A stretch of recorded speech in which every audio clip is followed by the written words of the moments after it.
예, 그러면 이번 시간에는 정당방위에 대해서 살펴보도록 하겠습니다. 정당방위에 대해서 우리가 법조문을 제가 하나 적어놨는데 21조.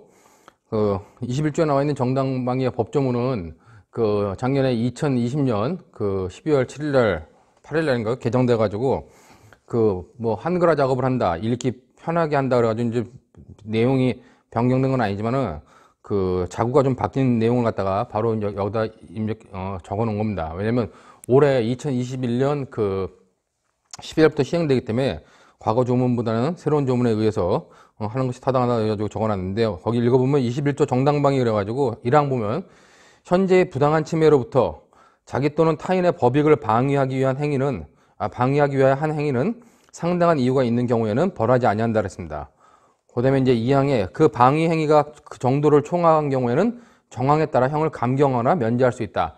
임의적 감면이고, 2항의 경우, 2항의 경우 야간이나 불안한 상태에서 공포를 느끼거나 경악하거나 흥분하거나 당황하였기 때문에 그 행위를 하였을 때, 즉 그런 21조 2항에 하는 행위를 하였을 때 벌하지 아니한다. 그래가지고 이제 1, 2, 3항을 규정하고 있습니다. 자, 정당방위와 관련돼 가지고는 우리가 기본적으로 볼 때 정당방위를 인정할 때 정당방위의 의의가 뭐냐? 자, 의의는 뭐다? 이거는 21조 1항에 규정되어 있는 거예요. 즉 정당방위에 관련돼 가지고 정당방위라고 하는 것은 현재 부당한 침해로부터 자기 또는 타인의 법익을 방위하기 위한 상당한 이유가 있는 행위, 이걸 정당방위의 기본 개념이라고 보는 겁니다. 그렇기 때문에 정당방위는 나의 법익에 대한 현재 부당한 침해가 있어야 돼요. 자, 그렇기 때문에 우리가 기본적으로 침해에 대한 방위라는 입장에서 보면 부정 대 정의 관계다. 그렇기 때문에 정당방위를 이렇게 보면 부정 대 정의 관계다. 그렇게 여러분들이 보시면 되고, 그다음에 정당방위와 관련된 중요한 것 중에 하나가 정당방위를 위법성 조각 사유로 인정하는 근거가 뭐냐, 즉 정당화 근거가 무엇이냐 하는 부분을 여러분들이 잘 이해를 해둬야 됩니다. 즉 정당화 근거라고 하는 것은 위법성 조각 사유를 정당방위로 인정하는 이유라는 얘기예요. 우리가 왜 입법자가 위법성 조각 사유를 정당방위를 왜 위법성 조각 사유로 인정하였을 것인가 라고 했을 때 그 근거가 뭐냐, 정당화 근거 관련돼 가지고 첫 번째는 이거는 내가 자기보호의 원리, 자기보호의 원리고, 두 번째는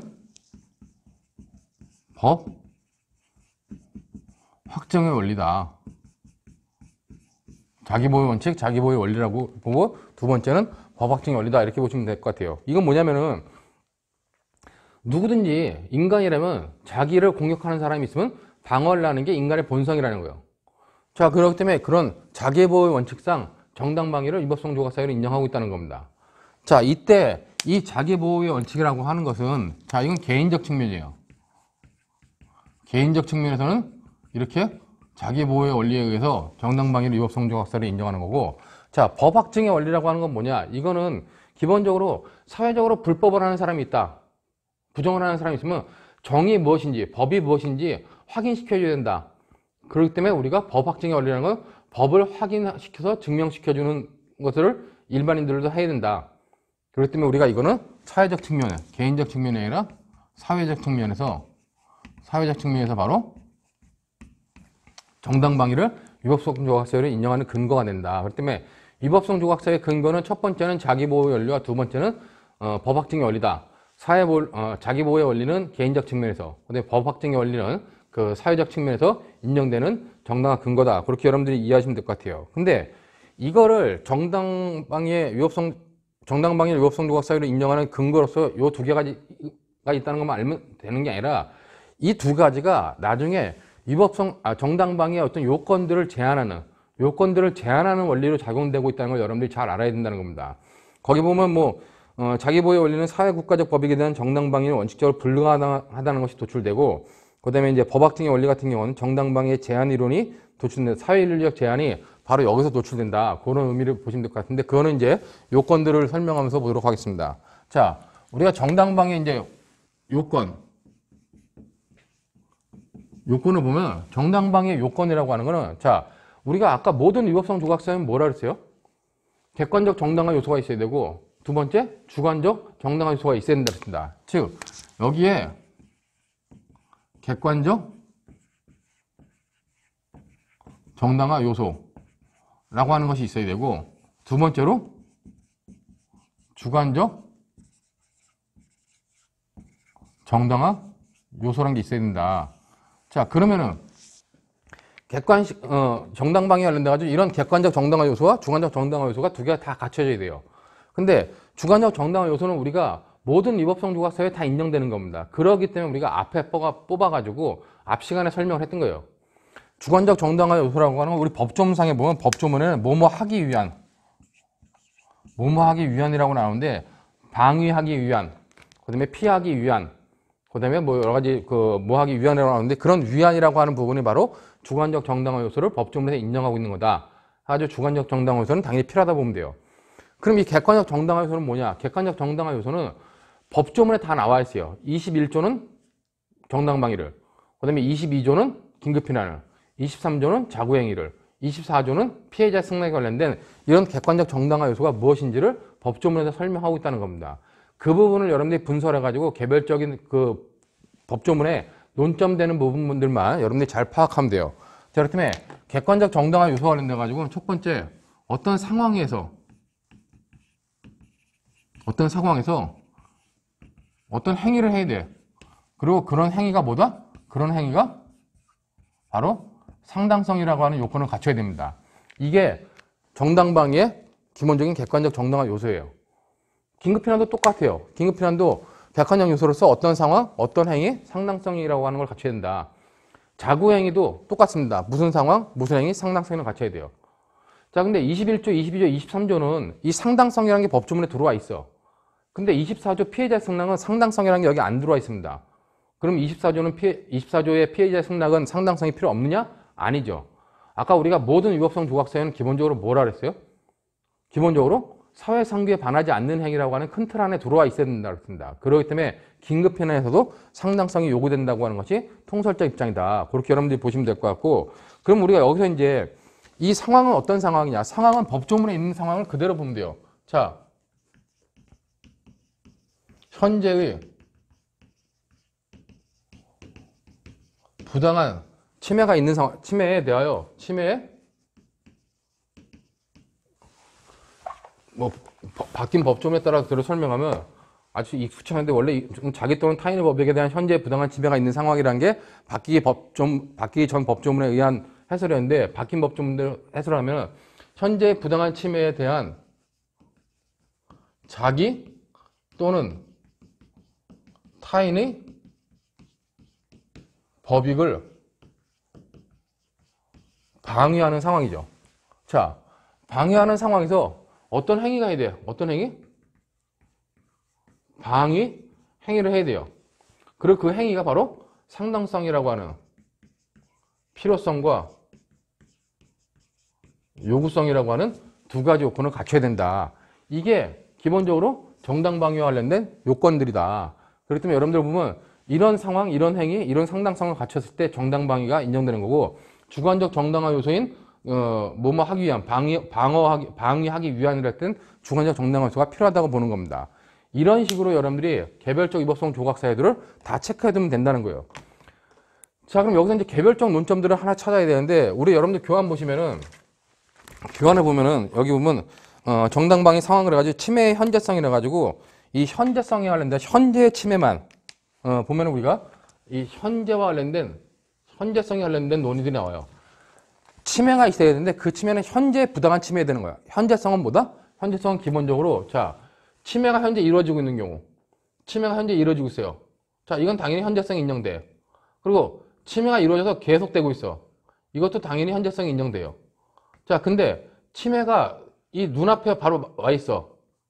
이 침해가 현재 일어나고 있지는 않아. 이거 좀 그림을 밑으로 그릴까요? 행위를 여기 그리다 보니까 행위는 이쯤에다 그려가지고 행위 해가지고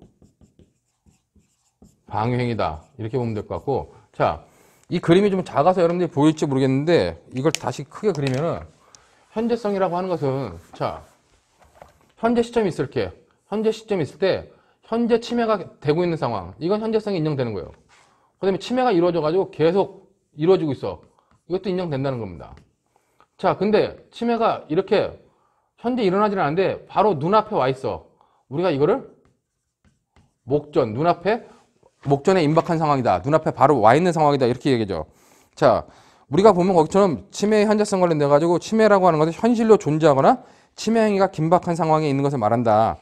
그렇기 때문에 현재성 판단 기준을 보면 객관적 사실적 상황을 기초로 판단한다 그랬습니다. 자, 그래놓고 이제 교환해 보면 목전에 임박한 상황, 그다음에 치매가 이루어지고 있는 상황, 아니면 치매가 계속되고 있는 상황, 이런 경우에 우리가 치매에서의 현재성이 인정된다고 봐요. 자, 그러면 목전에 임박했다는 건 어느 부분부터 시작이냐? 아직 기수가 되기 전이야.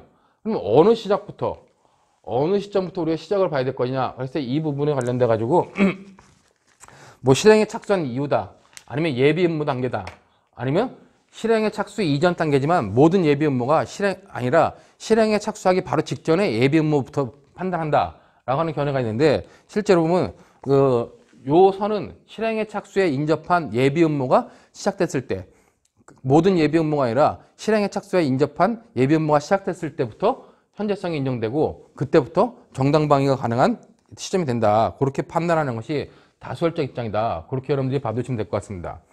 자, 그 다음에 이제 중요한 건 현재성 관련돼 가지고, 그럼 현재성을 판단하는 시점은 언제냐?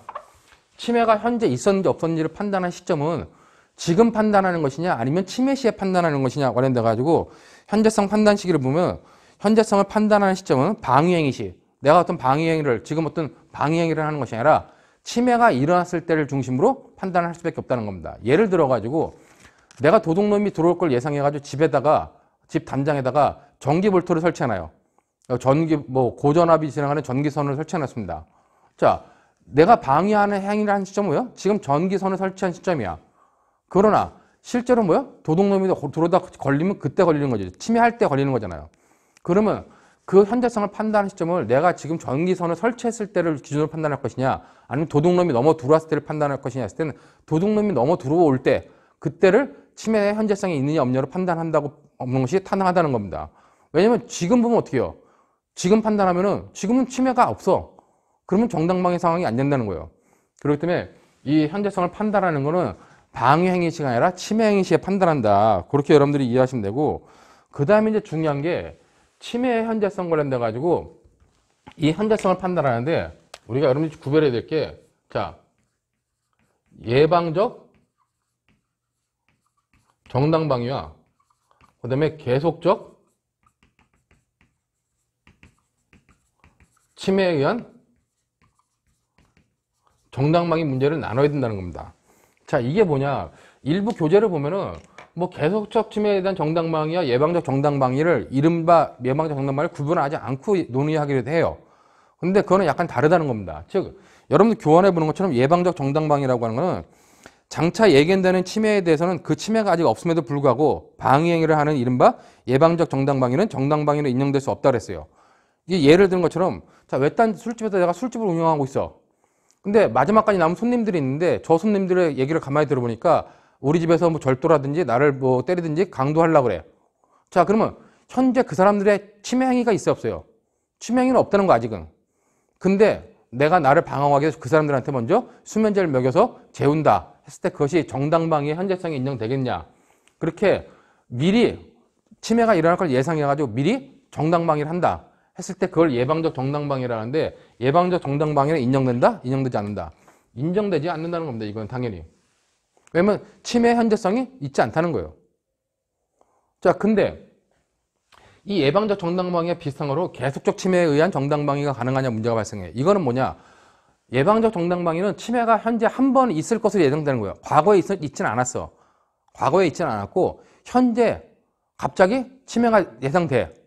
그걸 예방적 정당방위를 하고, 계속적 치매에 의한 정당방위는 과거에 계속 치매가 돼 왔어. 근데 현재 지금 순간에 치매가 없어. 근데 과거에 계속 돼 왔기 때문에 곧 치매가 일어날 것 같아. 그걸 계속적 치매에 의한 정당방위 여부라는데, 이 계속적 치매에 의한 정당방위도 인정되지 않는다는 것이 다수결적 입장입니다. 왜냐면은 이런 예방적 정당방위라든가 계속적 치매에 의한 정당방위를 인정하면 어떻게 해요? 현재성을 인정해가 정당방위를 인정하면은 사회적 대혼란이 온다는 거예요. 저 사람이 치매할 것 같았어. 제가 과거에도 나를 때렸기 때문에 내가 미리 때린 거야. 해가지고 사회적 질서가 무너질 수 있다는 거예요.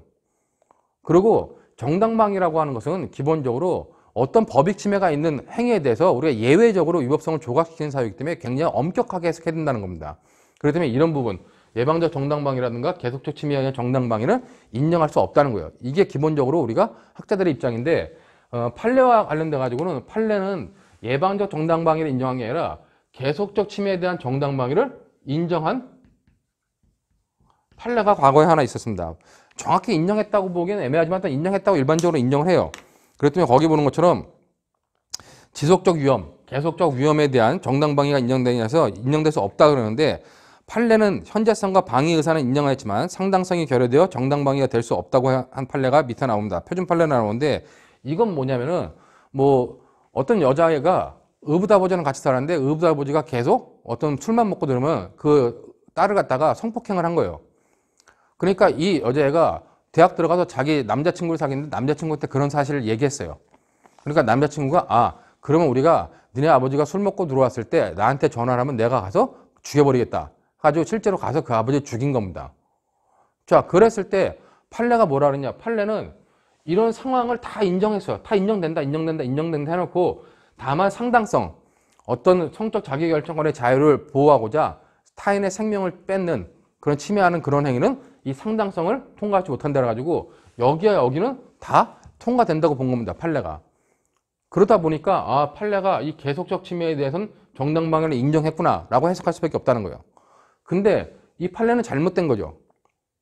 잘못됐고 있어서는 안 된 판례지만 판례가 실수를 했는지 여기서 그냥 계속적 침해를 인정하는 정당방위를 만들어 놓고 그 이후로는 이런 비슷한 케이스가 안 나오고 있다는 겁니다. 그렇기 때문에 판례 입장에서는 예방적 정당방위가 아니라 계속된 침해에 대한 정당방위를 인정한 적이 있다라고 여러분들이 그 정도로 판단해 주시면 될 것 같아요. 그것이 표준 판례에 나온 거고, 자, 그 다음에 이제 관련돼서 중요한 거는, 그럼 여기서 현재 부당한 침해라 그러는데, 그럼 부당함은 뭘 말하는 거냐? 관련돼 가지고 여기서 부당하다 할 때 이 부당함이 과연 뭘 말하냐 할 때, 그러면 우리가 구성요건에 해당하고 위법하다 그랬을 때 그 위법성을 말하는 것이 했을 때 그런 위법성보다는 좀 넓은 의미다. 그렇게 여러분들이 이해해 두시면 될 것 같아요. 그렇기 때문에 교환 보시는 것처럼 부당한 침해란 객관적으로 법 질서와 일치되지 않아 그 자체로 정당화되지 않는 행위를 말한다. 그리고 이제 형법상 구성요건에 해당하고 위법성이 인정되는 행위. 즉, 위법한 침해보다 더 넓은 범주를 포함하므로 반드시 형법상의 구성요건을 실현하는 행위일 필요는 없다는 겁니다. 그렇기 때문에 이 부당함이라고 하는 건 뭐다? 이 부당함은 위법성보다 포괄적 개념이다. 자, 그렇기 때문에 꼭 법질서에 반하면 되지 형법에 반할 필요는 없다는 거예요. 그렇기 때문에 여러분들 교환 보면 107페이지에 부당한 침해를 인정한 판례 사안이라 가지고 제가 판례 사안을 갖다가 뭐 한 4개 정도 놨죠. 자, 이렇게 부당한 침해를 인정한 판례 사안 같은 경우는 경찰관의 공무집행 자체가 불법해. 그럼 거기에 저항하는 행위는 부당한 침해에 대한 저항으로 볼 수 있다는 겁니다. 또 그 다음에 관련돼 가지고 뭐 공개 입찰돼 가지고 어떤 토지를 매수한 사람이 있어. 자, 근데 그 매수한 사람이 자기 토지니까 이미 다른 사람이 경작하고 있는 농작물을 갈아엎으려고 그래요. 그럼 농작물 주인 입장에서는 저 사람이 왜 갈아엎어? 그걸 부당한 침해로 봐가지고 정당방위를 할 수 있겠느냐? 할 수 있다고 본 겁니다. 그 다음에 절도범으로 오인받은 사람이 무차별적으로 구타하니까 그 다른 사람들이 무차별적으로 구타하는 자체가 부당한 침해로 판단해가지고 정당방위가 가능하다고 본 거죠. 뭐 그런 의미로 정당방위와 관련돼가지고 부당한 침해와 관련된 부당성을 위법성보다 포괄적인 개념으로 본다 하면 되는데, 여기서 논점이 되는 핵심적인 건 뭐냐? 그러면은 싸움에서는 정당방위가 인정되겠냐는 겁니다. 싸움은 서로 공격을 해.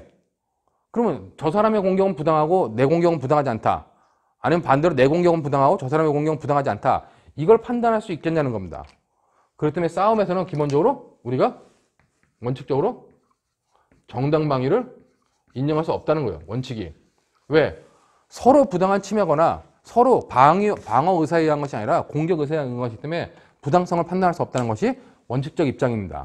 이게 판례 원칙적 입장이에요. 근데 싸움의 경우도 교환해 보는 것처럼 예외적으로 당연히 예상되는 정도로 초과한 과격한 침해 행위나 아니면 일방이 싸움을 중단하였음에도 상대방이 계속 공격하는 경우, 이런 경우는 예외적으로 인정되는 경우가 있다는 거죠. 그렇기 싸움 같은 경우는 원칙적으로 정당방위 인정되지 않지만 예외적으로 인정되는 게 뭐 예상을 초과한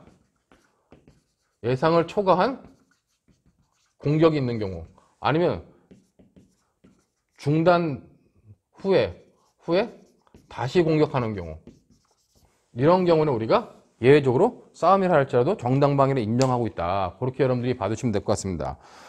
잠시 후 여러분들 거기 보면은 이제 교환에 보면은 그래서 이제 판례가 나오는데 표준 판례가 형사법학에서 지정한 표준 판례가 많이 나오는데 그 표준 판례와 관련돼 가지고 여러분들 교환 보시면 첫 번째 표준 판례는 뭐냐면은 그 싸움 중에 이루어진 가해 행위가 그 어떤 정당방위 또는 과잉방위에 해당할 수 있겠냐 가지고 뭐 해당하지 않는다는 거예요. 거기 보면 뭐 사실관계는 여러분들이 한번 읽어 보시면 될 것 같고 밑에 본 것처럼 피고인의 행위 뭐 읽어 보라 그러면 여러분들이 읽어 봐야 되는데 뭐 간단하게 설명하면은 어떤 처남이 그 매형집에 와가지고 누나의 머리를 끄잡고 뭐 흔드니까 그 매형이 이제 처남을 갖다가 주워 팬 겁니다. 매형은 덩치가 뭐 한 85kg 정도 나가는데 관련돼 가지고 매형이 몸무게가 85kg 정도 나가고 피고인은 한 62kg 정도밖에 안 돼요. 그런데 이제 누나의 머리를 끄잡으니까 매형이 그 처남을 갖다가 62kg밖에 안 되는 처남을 침대에다가 누워놓고 그 다음에 가슴에 올라타 목 부분을 누르고 호흡을 곤란하게 만든 상태예요. 자, 그러니까 처남이 옆에 있던 칼로 매형의 다리를 찌른 겁니다. 상해를 가했는데 그와 관련돼 가지고 이것이 정당방위가 인정되겠냐? 매형이 자기의 목을 누르고 있어가지고 자기가 죽을 것 같으니까 매형을 칼로 찔렀다. 정당방위가 인정되겠냐 그랬을 때 밑에 이제 밑줄 친 부분 보시면은 사실관계가 위와 같다 하더라도 피고인의 행위는 피해자의 부당한 공격을 방위하기 위한 것이라기보다는 서로 공격할 의사로 싸우다가 먼저 공격을 받고 이에 대응하여 가해하게 된 것이라고 봄이 상당하고 이와 같은 싸움의 경우 가해 행위는 방어 행위인과 동시에 공격 행위의 성격을 가지므로 정당방위 또는 과잉방위라고 볼 수 없다. 이게 원칙적이죠. 그러니까 싸움에 있어서는 정당방위가 인정되지 않는다. 이제 판례가 그렇게 근거 삼고 있는 이유는 두 가지 정도가 있는데 하나는 어떤 것이 공격 행위고 어떤 것이 방어 행위인지 구별할 수 없다. 그 다음에 또 두 번째 근거는 뭐냐면은 얘는 공격의 의사로 한 것이지 정당방위라고 하는 건 뭐예요? 주관적 정당 요소로서 방어하기 위한 방위 행위가 있어야 되는데 주관적 정당화 요소가 없었다는 거죠. 그렇기 때문에 그런 의미에서 방위 의사가 없었다라고 해가지고 이제 두 가지 근거로 싸움에 있어서는 정당방위가 인정되지 않는다고 보는 겁니다. 자, 그다음에 두 번째 표준 판례를 보시면은 그 관련돼 가지고 이거는 그 다음 페이지에 108페이지 보면 밑줄 친 부분 보시면 되는데 그 윗부분은 기본적으로 싸움에 있어서는 정당방위가 인정되지 않는다는 거예요. 그리고 이제 밑줄 친 부분 보시면 피해자가 피고인에게 한 가해의 수단 및 정도, 그에 비교되는 피고인의 행위의 수단, 방법과 행위의 결과 등 재반 사정에 비추어 피고인의 이 사건 범행 행위가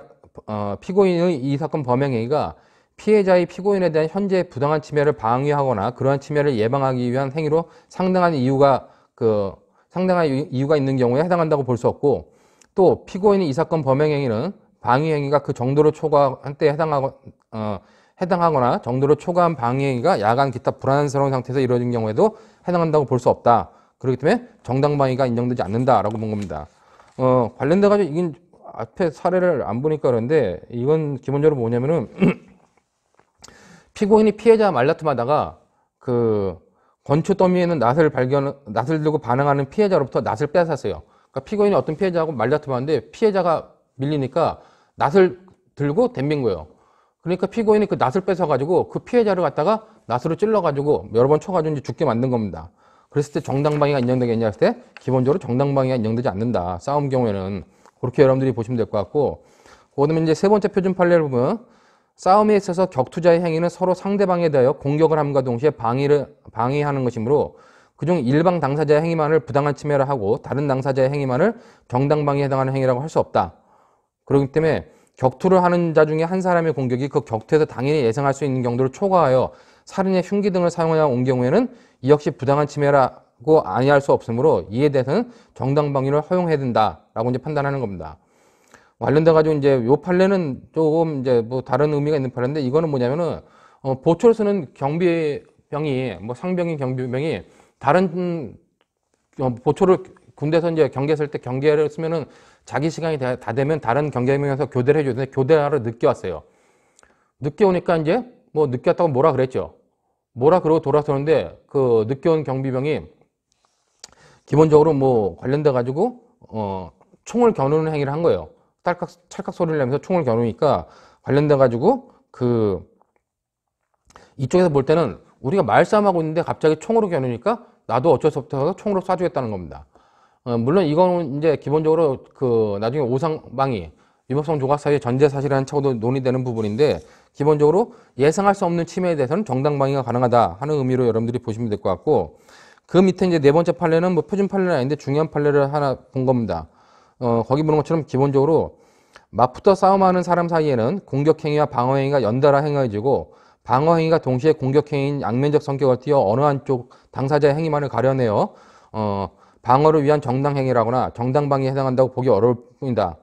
그 다음에 또 이제 하나 있는 근거가 겉으로는 싸움하는 것처럼 보이더라도 실제로는 다른 한쪽 당사자가 일방적으로 위법한 공격을 가하고 상대방은 이러한 공격으로부터 자신을 보호하고 이를 벗어나기 위한 저항수단으로서 유형력을 행사하는 경우에는 그 행위가 새로운 적극적 공격이라고 평가되지 아니하는 한 이는 사회 관념상 허용될 수 있는 상당성이 있는 것으로서 위법성이 조각된다고 보는 거예요. 자, 관련돼 가지고 이것들을 보면 어떤 여자가 집에 있는데 뭐 자기하고 어떤 여자가 집에 있는데 다른 여자가 집으로 들어와서 그 여자를 막 때리는 거예요. 그러면서 자기 남편하고 이제 바람 폈다, 뭐 간통했다 그래가지고 오해를 해가지고 막 때리는 겁니다. 여러 사람이 들어와서. 근데 이제 맞고 있는 여자가 갑자기 들이닥쳐가지고 여러 사람들이 들이닥쳐 자기를 공격하니까 그 여러 사람들에 대해서 기본적으로 뭐 좀 이렇게 손을 휘었다가 폭행하게 된 거예요. 그랬을 때 이제 판례는 겉으로 보기에는 우리가 뭐 양자 간의 싸움 같지만 실제로 보면 뭐다? 실제로는 한쪽의 일방적 공격에 대해서 이 사람이 피해자가 어떤 방어 행위를 한 정도에 불과하다. 그렇기 때문에 그럴 때는 정당방위가 인정된다고 보는 겁니다. 그렇기 때문에 그런 의미로서 여러분들이 정당방위 중에서 싸움 관련된 판례들을 받으시면 될 것 같고, 자, 그 다음에 이제 중요한 거는 여기 관련돼 가지고 현재의 부당한 침해에 대해서 만약에 현재성을 받고 부당함이 뭔지를 받고 그 다음에 침해를 봐야 되는데 이때 침해라고 하는 것은 자 사람에 의한 침해만 가능하다는 겁니다. 우리가 벨젤이라고 하는 학자가 목적적 행위론, 목적적 범죄책이론을 만들어 놓고 인적 불법론을 주장한 이후부터 침해는 우리가 사람에 의한 침해밖에 인정할 수밖에 없다. 그렇기 때문에 여기 보면 침해란 원칙적으로 인간에 의한 법익의 위협을 의미한다. 그렇기 때문에 사람에 의한 침해만을 판단할 수 있고 이 침해가 있는지 없는지는 어떻게 한다? 우리가 객관적으로 판단한다는 거예요. 그러니까 실제로 사후적으로 그 침해가 있었다 없었다 판단할 때 객관적으로 있는 상황을 그대로 놓고 본다는 겁니다. 그렇기 때문에 이런 객관적 침해 상황이 있어야 되는데 객관적 침해 상황이 없음에도 불구하고 있다고 생각하는 경우는 우리가 오상방위라고 하고 그거는 나중에 이제 유전처에서 본다 그랬어요. 그렇기 때문에 침해에 대해서는 사람에 의한 침해고 그 침해는 객관적으로 인정이 된다. 그러면 사람에 의한 침해이기 때문에 동물에 의한 침해 어떠냐? 그 동물에 의한 침해와 관련돼서 여러분들 교환해 보는 것처럼 대물방위가 인정되겠냐? 동물에 의한 침해에 대해서 대물방위가 인정되냐 했을 때 인정되지 않는다는 것이 기본적인 입장입니다. 사람에 의한 침해가 아니라는 거죠. 근데 이제 원칙적으로는 인정되지 않는데 예외적으로 이것도 이제 예외적으로 인정되는 경우가 있어요. 예외적으로 인정되는 경우는 뭐냐? 맹견이 훈련을 잘 받았어. 그래서 그 주인의 사주를 받아가지고 주인이 걔한테 가서 물어. 그래가지고 어떤 개가 공격하러 와요. 그거는 개의 공격이 아니라 저 사람의 공격이라 판단해가지고 거기에 대해서는 정당방위가 가능할 수 있다는 겁니다. 그 침해는 바로 부당한 침해라고 볼 수 있는 거예요. 사람에 의한 침해라고 볼 수 있는 그때는 정당방위 가능하다. 그 정도로 여러분들이 보시면 됐고 그 다음에 이 침해의 방법 관련돼서 침해의 방법은 이거는 자기거나 아니면 부작이거나 아니면 고의거나 과실인 경우 자기 부작이 고의 과실인 경우가 다 가능하다. 그런 의미로 여러분들이 침해에 대한 논의를 보면 되고 그럼 부작위에 의한 침해가 가능하냐 관련돼 가지고는 부작위에 의한 침해는 기본적으로 어떤 법적 지위가 있어야 되겠죠. 부작위 범위 성립하려면. 즉 내가 어떤 사람에 대해서 침해를 막아야 될 어떤 법적 지위에 있고 그다음에 관련돼 가지고 그런 법적 지위에 있는 사람이 그 법적 의무, 보증적 지위, 법적 의무가 보증 의무가 있어야 되고 그다음에 그런 의무를 불이행한 것이 가벌적이어야 된다고 하는 두 가지 요건 정도가 있을 때 부작위에 의한 경우도 가능하다. 그렇게 여러분들이 봐두시면 될 것 같아요. 자, 그렇기 때문에 현재 부당한 침해라고 했을 때 이런 현재성, 부당이 뭐고 침해가 뭔지 논점들을 각각 보면 될 것 같고 자, 여기서 이제 관련돼 가지고 이런 침해에 대해서 자기 또는 타인의 법익을 방어하기 행위 돼요. 자, 그때 정당방위는 자기뿐만 아니라 타인에 관한 것도 가능하다는 얘기입니다. 타인에 의한 경우도 가능한데 중요한 건 이 법익은 뭐냐? 법익은 개인적 법익에 한정된다는 거예요. 왜? 여기 보면은 자기의 보호 원칙을 했잖아요. 이건 개인적 측면에서만 인정되는 거다. 그렇기 때문에 여기서 이 법익이 바로 개인적 법익에 한정된다 하는 제한 원리로 저게 들어온다 하는 정도로 여러분들이 보시면 될 것 같아요. 그렇기 때문에 여기 보면 원칙적으로 자기 또는 3자의 모든 개인적 법익을 보존하기 위한 경우만 정당방위가 가능하다. 그렇기 때문에 사회적 법익, 국가적 법익에 대해서는 정당방위가 불가능하다고 보는 거예요. 근데 이제 사회적 법익이나 국가적 법익이라 할지라도 개인적 법익과 연결된 경우가 있어요. 즉 방화죄 같은 경우는 보호법익이 공공의 안전이 주된 보호법익입니다. 근데 부차적으로 개인의 재산권도 생명도 보호법익으로 봐요. 부차적으로. 그럴 때는 예외적으로 정당방위가 가능하다. 그렇게 여러분들이 보시면 될 것 같고 자기 또는 타인의 법익 관련돼 가지고 그런 의미들로서 여러분들이 교환에 쓰여 있는 것들을 받으시면 될 것 같습니다. 이렇게 현재의 부당한 침해에 대한 자기 또는 타인의 법익에 대한 방위가 관련돼 가지고 보면 되고 하나 더 봐줘야 될 부분은 개인적 법익이라고 하는 것은 기본적으로 뭐 생명이나 신체에 대한 거 이런 것들에 대한 정당방위가 가능한 뿐만 아니라 아버지로서의 어떤 지위라고 하는 그런 신분적 요소들도 개인적 법익으로 보는 것이 판례 입장이다. 그래서 여러분들 거기 보면은 그 88번 각주 88번 보면 타인이 보는 자리에서 자식으로부터 인륜상 용납할 수 없는 폭언과 함께 폭행을 가하려는 피해자를 일에 구타한 행위. 그러니까 자식이 아버지한테 남들이 볼 때는 저 패륜하다라고 할 정도의 그런 행위를 아버지한테 덤벼요. 그러니까 아버지가 한 대 때린 거야. 그게 폭행죄 구성권에 해당하지만 정당방위로서 자기 또는 타인의 법익이 할 때 그 법익은 아버지로서의 신분상의 법익에 대한 것도 여기 법익에 포함시켜 본다. 그런 의미로 여러분들이 받으시면 될 것 같습니다. 자, 그 다음에 이제 행위로서 우리가 방위행위인데 이 방위행위는 뭐다? 이 방위행위는 당연히 상대방의 공격을 막는 그런 수비방어 당연히 인정된다는 겁니다. 자, 그리고 더 중요한 건 공격이 최선의 방어라 그러죠. 그렇기 때문에 상대방의 공격을 막아내고 역공하는 그런 공격방어도 가능하다는 것이 수비방어나 공격방어가 가능하다는 것이 기본적으로 판례 입장이다. 그렇게 여러분들이 봐주시면 될 것 같아요. 자, 중요한 거는 이제 반격방어, 공격방어를 했을 때 이 공격방어가 모든 부분에서 인정되냐? 그건 아니라는 얘기예요. 좀 이따 보면은 사회인류적 제한이라고 하는 부분인데 도발된 침해 중에서 어떤 그 의도적 도발이 아니라 단순히 책임 있는 유착한 도발에서는 이 방행위가 수비방어만 가능하지 공격방어는 불가능하다 하는 정도로 여러분들이 좀 봐두시면 될 것 같습니다.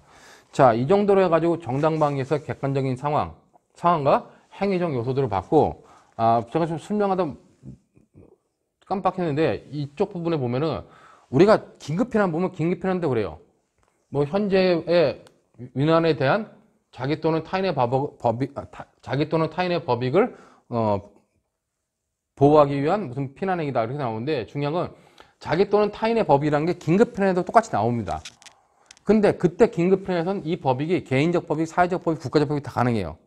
왜냐면 긴급피난은 정당한 근거로서 자기의 보호 원칙이 들어오지 않기 때문입니다. 거기는 이익형량의 원칙이 원칙적으로 들어오기 때문에 그 이익형량의 원칙에 의해서 여기서는 개인적 법익, 사회적 법익, 국가적 법익이 다 가능하다는 겁니다. 근데 정당방위에서는 개인적 법익만 가능하다 원칙적으로 그렇게 여러분들이 봐두시면 될 것 같고 자, 그 다음에 이제 관련돼 가지고 마지막으로 이제 상당성이라고 하는 것이 나오는데 우리가 여기서 이제 중요한 거는 이 상당성이라는 게 뭘 의미하느냐? 즉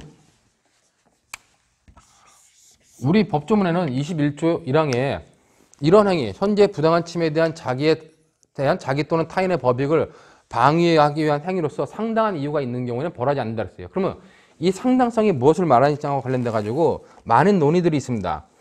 자, 이 상당한 이유의 내용에 대해서 여러분들 교환 보시면은 그 110페이지 정도에 제가 쭉 정리를 해놨는데 그 110페이지에 있는 내용은 뭐냐면 현재 상당한 이유에 대해서 우리 국내에서 적용되고 있는 논의들을 좀 정리를 해놓은 거예요. 여러분 거기 보시면 상당한 이유와 관련돼 가지고는 단순히 필요성을 말한다. 이 상당한 이유가 저는 필요성이랑 요구성이라 해놨는데 좀 지우고 상당성은 바로 그냥 첫 번째 견해가 뭐다? 필요성만을 말한다. 이렇게 보는 게 바로 첫 번째 견해예요. 그러니까 제1견해는 필요성을 말한다. 이 필요성이라고 하는 독일 형법에 의하면 독일 형법은 정당방위에서 요구되고 있는 것이 필요성만 있으면 요구된다고 봐요. 필요성만 있으면 정당방위가 인정된다고 보는 겁니다. 자, 그리고 우리가 사회윤리적 제한이라는 게 있는데 사회윤리적 제한은 뭐다? 여기에 사회윤리적 제한이라고 하는 것은 제4요소다. 즉 여기 보면 객관적 정당성이 인정되기 위한 1요소, 2요소, 3요소고 이건 뭐요? 제4요소로서 들어온다는 게 첫 번째 견해예요. 여기 1번 있으니까 헷갈리는데 자, 이렇게 보는 견해. 첫 번째는 이 필요성은 상당성은 필요성을 말한다. 상당성은 필요성이고 사회윤리적 제한이라는 게 네 번째 요건으로 들어온다. 이렇게 보는 견해가 있고 그다음에 두 번째 견해는 상당성이라고 하는 것은 교환의 원칙은 필요성을 말한다. 필요성을 말하는데 이 필요성 플러스 뭐다? 요구성을 말하는 거다. 근데 이 요구성은 사회윤리적 제한을 포함한 그런 요구성을 말하는 거다 하는 것이 두 번째 견해예요. 그러니까 두 번째 견해는 상당성이라고 하는 의미 안에 그 필요성과 사회윤리적 제한을 포함시켜 본다 하는 게 두 번째 견해죠. 첫 번째 견해는 필요성만이다. 사회윤리적 제한은 제3의 요소다. 제4의 요소다. 이렇게 보는 경우입니다. 자, 그 다음에 이제 세 번째 견해는 이거는 독자적 개념이다. 독일에서는 뭐예요? 독일에서는 필요성이라고 말하지만 우리나라에서는 뭐다? 우리는 상당한 이유라고 하기 때문에 이거는 독자적 개념으로 판단한다. 이 독자적 개념이기 때문에 이거는 그냥 우리가 알아서 판단하면 되고 독일에서 말하는 사회윤리적 제한이라는 건 여기 포함된다. 즉 여기에 사회윤리적 제한이 포함된다. 보는 견해가 독자적 개념으로 보는 견해입니다. 자, 그 다음에 이제 네 번째 견해는 역시 독자적 개념으로 봐요. 근데 사회윤리적 제한은 포함되지 않는다. 보는 견해가 네 번째 견해예요. 이 사회윤리적 제한이라는 걸 형법에서 정당방위를 인정하기 위한 요건으로서 배제하기 위한 요건으로서 인정하는 것은 타당하지 않다는 견해가 요즘 좀 강력하게 주장되고 있는데 왜냐하면 사회윤리적 제한이라고 하는 것은 기본적으로 법관에 의해서 판단될 수밖에 없다. 그렇기 때문에 어떤 그런 포괄적인 요건을 갖다 인정하면 안 된다 하는 견해가 있는데 그런 복잡한 견해를 떠나서 여러분들이 볼 때는 그냥 상당성이라고 하는 건 이렇게 많은 견해가 대립되는데 판례 입장 봐보세요. 판례 입장은 방위에 필요한 한도 내에 행해야 된다. 그 필요성이 있어야 되고 그 다음에 사회 통념상 허용될 만한 정도의 상당성을 갖춰야 된다. 사회적 상당성을 갖춰야 된다고 보는 게 판례 입장이에요. 그 다음에 판례 입장은 어떻게 보면은 거의 이것과 같죠. 즉, 두 번째 견해와 거의 비슷하다. 판례가 딱 어느 견해다 말하기 애매하지만은 그나마 본다면 이 두 번째 견해와 비슷하다. 그렇게 여러분들이 판단하시면 될 것 같아요. 그렇기 때문에 그 박스 밑에 우리 형법상에서 상당한 이유는 필요성의 원칙보다 포괄적인 개념으로 행위 당시 사정에 비추어 방위에 필요하고 필요성을 갖추고 사회상규에 반하지 않는 행위, 사회윤리적 제한을 포함한 사회상규에 반하지 않는 행위로 보는 것이 타당하다. 즉 판례 입장이 타당하다 보는데 제가 볼 땐 판례 입장은 사회윤리적 제한을 포함한 이걸 말한다 하는 정도로 여러분들이 봐두시면 될 것 같습니다. 자, 근데 이제 진짜 중요한 거는 중간시 시험을 볼 때 중요한 거는 여러분들 제가 그 박스에 보면은 각각의 이런 견해 밑에다가 파란 표시로 해놨어요. 필요성이라고 하는 것은 최소 침해의 원칙. 내가 정당방위를 하기 위해서 상대방을 최소 침해해야 된다는 최소 침해 원칙은 인정되지만 보충성의 원칙. 꼭 최우수한이 되냐? 그건 아니란 얘기예요. 그 다음에 내가 내 법익을 보호하고자 상대방의 법익을 침해하는 건데 그럼 양자 간의 법익의 균형성을 갖춰야 되냐? 그것도 아니란 얘기입니다. 그렇기 때문에 판례 입장이나 다수결적 입장에 의하면은 정당방위라고 했을 때 정당방위의 상당성이란 건 최소 침해의 원칙은 요구되지만 보충성의 원칙 아니면 균형성의 원칙은 요구되지 않는다. 그리고 이제 판례 입장에 의하면 이런 모든 것들은 사회적 상당성을 갖춰야 된다. 즉 사회상규에 반하지 않아야 된다 하는 의미로 여러분들이 봐두시면 될 것 같습니다.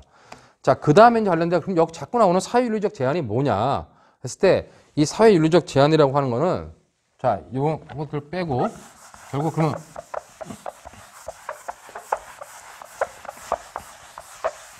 자, 우리 형법에서 상당한 이유 상당성이라고 판단하는 것은 결국 필요성과 그다음에 요구성에 의한 사회윤리적 제한이다. 필요성과 사회윤리적 제한을 갖다가 말하는 것이다. 이렇게 보면 되는데, 자, 여기서 중요한 거는 뭐냐? 사회윤리적 제한이 뭐냐는 거예요. 자, 이거는 원래 정당방위는 독일에서 남용된 게 굉장히 컸어요. 그렇기 때문에 정당방위의 역사는 제한의 역사라고 얘기를 합니다. 즉, 정당방위 상황을 이용해가지고 저 사람을 약 올려고 저 사람을 날 공격하게 만들어.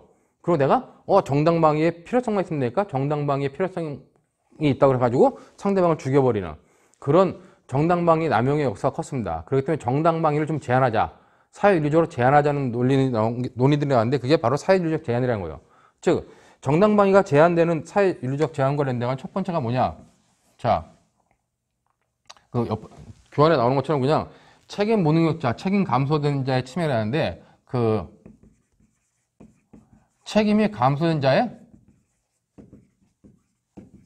침해. 이거는 어린애나 노인네들이 침해하는 경우, 그때는 우리가 침해가 책임이 약화된 사람들의 침해이기 때문에 그때는 정당방위를 제한하자는 겁니다. 아, 그리고 이 사회윤리적 제한이라는 게 왜 나왔냐, 어디서 나왔냐? 이거는 바로 이 법확증의 원리, 법확증의 원리로부터 사회윤리적 제한이 나온다는 거예요.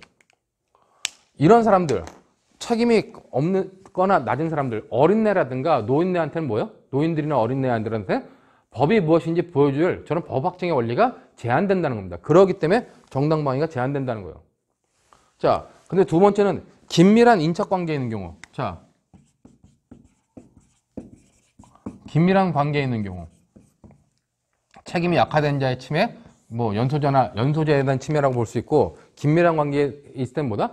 부부관계라든가 친인척 관계다. 그럴 때는 법이 무엇인지 보여줘야 될 그러한 법확증의 원리가 제한된다는 거예요. 그렇기 때문에 부부관계에서는 정당방위를 좀 제한해야 된다 하는 그런 경우에서 이제 우리가 들고 있는 거고, 세 번째는 경미한 법익 침해.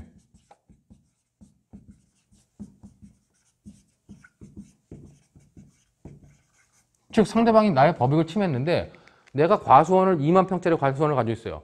근데 사과나무가 2만 평가 걸쳐 있는데 상대방이 나의 사과나무에서 사과 하나를 따먹었어. 나에 대한 법익이 침해인데? 그래서 사람을 정당방위로 죽일 수 있겠냐? 그런 경미한 침해에서는 정당방위를 제한시켜야 된다고 보는 겁니다. 자, 그 다음에 이제 마지막에 있는 것이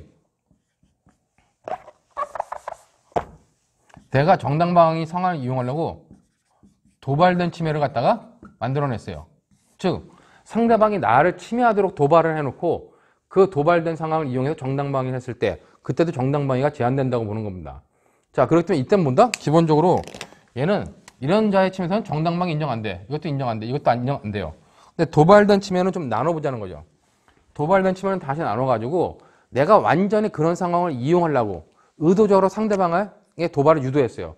그게 도발된 침해는 의도적 도발이 있고, 자, 의도적 도발 같은 경우는 뭐다? 의도적 도발 같은 경우는 정당방위 인정되지 않는다는 거예요. 근데 의도적 도발이 아니라 내가 일부러 그런 상황 만들려고 하지 않았지만 내가 뭔가 실수에 의해서 상대방이 나한테 도발을 해. 즉 지나가다가 잘못해서 저 사람의 발을 밟아가지고, 의도적으로 밟은 거 아닌데 잘못해서 밟아가지고 저 사람이 날 공격을 해요. 즉 의도적 도발은 아니지만 나한테 책임이 있어가지고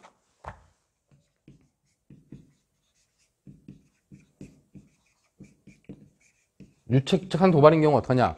이때는 정당방위가 제한되긴 하는데 완전히 제한되는 게 아니라 세모로 볼 수 있다는 겁니다. 즉 이럴 때는 뭐다? 이때는 수비방어만 가능하고 상대방을 공격하는 공격방어는 뭐다? 이거는 인정되지 않는다. 이런 의미로 여러분들이 이해해 두시면 되겠죠. 자, 그렇기 때문에 정당방위와 관련돼 가지고 이런 상황들, 즉 이런 것들을 보시면서 정당방위라고 하는 건 필요성이라고 하는데, 이 필요성은 아까 제가 적다 말했는데 필요성은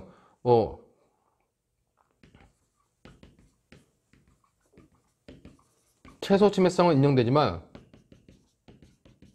보충성은 인정되지 않고 균형성도 인정되지 않는다.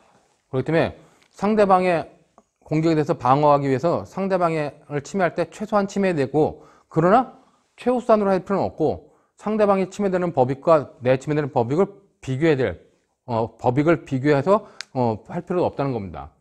그리고 이제 이런 필요성에서 사회윤리적 제한에 걸리지 않으면 어떻게 해요?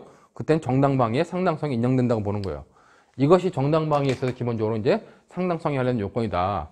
그렇게 여러분들이 보시면 정당방위 관련돼 가지고는 이제 뭐 이런 것들로서 우리가 정당방위에 있어서 요건이 인정되면 바로 위법성이 조각된다라고 보는 겁니다. 즉, 다시 이거 전체적으로 좀 지우고 나서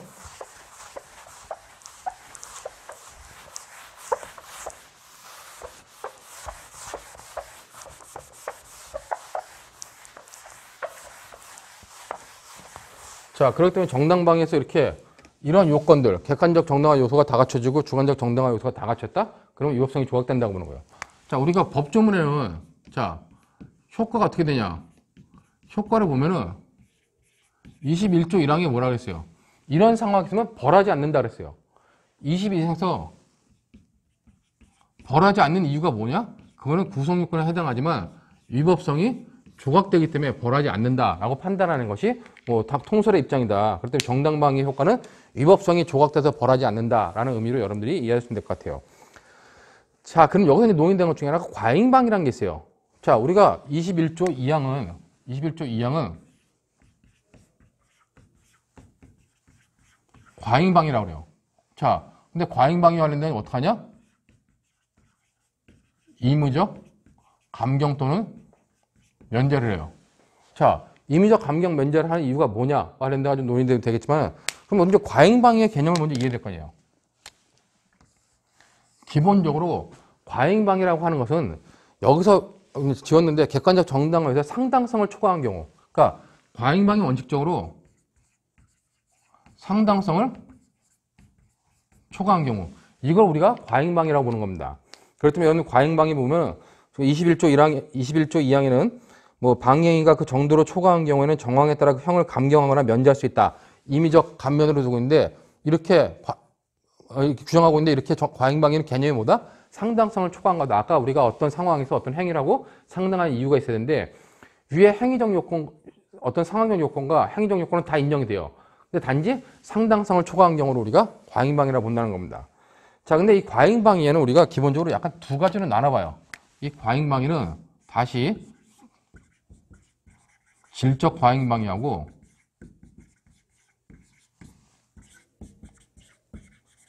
양적 과잉방위로 나눠보는데, 자, 질적 과잉방위는 뭐냐? 이거는 그냥 상당성을 초과한 경우입니다. 즉, 이거 위에서 말하는 상당성을 초과한 경우예요. 자, 그럼 양적 과잉방위는 뭐냐? 양적 과잉방위는 우리가 밑에 교환해 보는 것처럼 시간적 범위를 초과한 경우입니다. 이거는 상당성을 초과하지만 얘는 뭐다? 시간적 범위를 초과한 경우예요. 이게 무슨 말이냐? 정당방위는 아까 보면 현재 침해가 있어야 된다 했잖아요. 근데 현재 침해가 종료됐어. 종료됐는데 그 다음에도 우리가 정당방위를 하는 거. 그런 경우 우리가 양적 과잉방위라고 그래요. 자, 근데 그러니까 기본적으로 보면 거기 양적 과잉방위 관련돼 가지고는 침해를 중지한 행위에 대해서 반격을 하는 경우라 가지고 주먹으로 침해하는 상대방을 넘어뜨려 가지고 이미 침해를 중지시켰음에도 불구하고 계속 구타하는 경우예요. 자, 이 양적 과잉방위 제1의 행위. 즉 앞에 처음에 침해가 있었을 때 내가 방어하는 행위는 뭐다? 그건 정당방위로 인정된다는 거예요. 근데 내가 방어행위를 해가지고 제가 침해 행위를 멈췄어. 그럼 그 다음에는 나도 멈춰야 되는데 나는 계속해, 침해 행위를. 방어 행위를 계속해. 그럼 두 번째 뒤에 부분은 뭐다? 두 번째 뒷부분 행위는 부당한 침해나 방위의 효과도 없으므로 원칙적으로 과잉방위가 아니라는 얘기예요. 그러니까 기본적으로 얘는 뭐냐? 과잉방위는 상당성을 초과한 것을, 질적 과잉방위는 상당성을 초과한 건데 이 양적 과잉방위라고 하는 건 뭐냐면은 행위가 두 개로 나눠지는 거죠. 즉, 이 양적 과잉방위는 행위가 두 개로 이렇게 나눠져 가지고 자, 앞부분은 뭐다?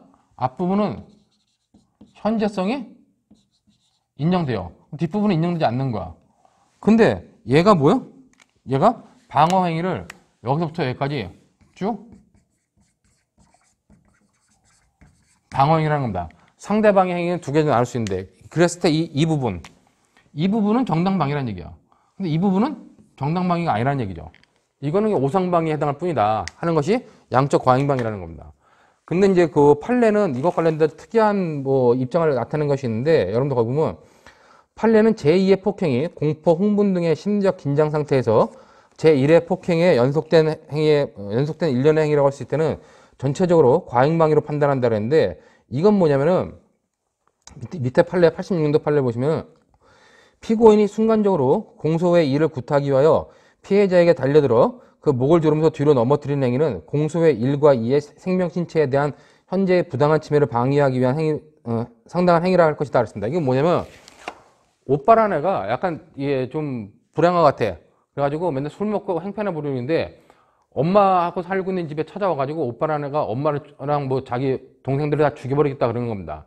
그랬더니 피고인이 이제 방에 숨어 있다가 그 오빠가 칼을 들고 설치니까 결국 오빠를 뒤에서 넘어뜨려가지고 뒤에서 타가지고 넘어뜨린 거예요. 오빠가 칼을 들고 설치는 행위는 침해 현재성이 있어요. 그리고 방어 행위를 했어. 올라타가지고 넘어뜨렸어요. 근데 오빠가 넘어진 다음에 올라탄 다음에 그 다음에 뭐랬냐? 계속 오빠의 목을 조른 거예요.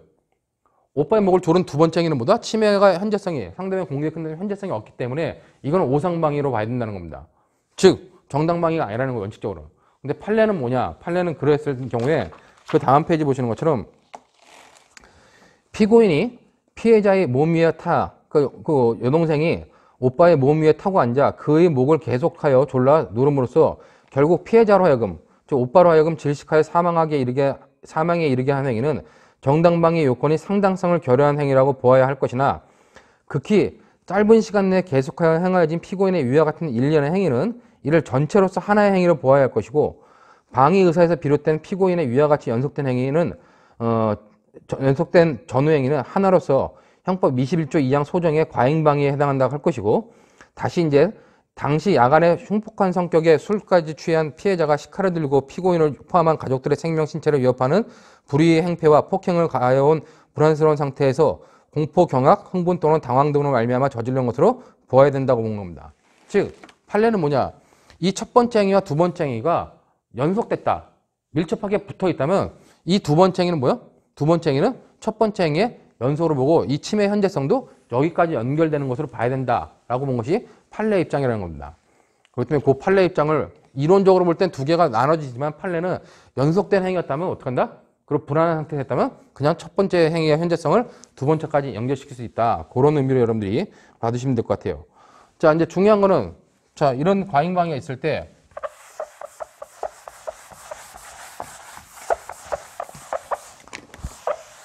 거기 사망이 나오는데 사망도 역시 과잉방위예요. 자, 이 과잉방위인데 여기는 뭐다? 여기는 벌하지 않는다는 겁니다. 자, 첫 번째 과잉방위는 임의적으로 감경하나 면제할 수 있는데, 이항에 있는 과잉방위나 사망에 있는 과잉방위는 야간 기타 흥분, 당황 이런 정신적, 심리적 불안 상태에서 한 과잉방위는 벌하지 않는다는 겁니다. 그럼 여러분들이 잘 봐야 되는 게, 형을 감경하거나 면제하거나 벌하지 않는 이유가 뭐냐 그랬을 때 이 부분은 나중에 보면 구성 요건에 해당하고 위법하다는 거예요. 왜?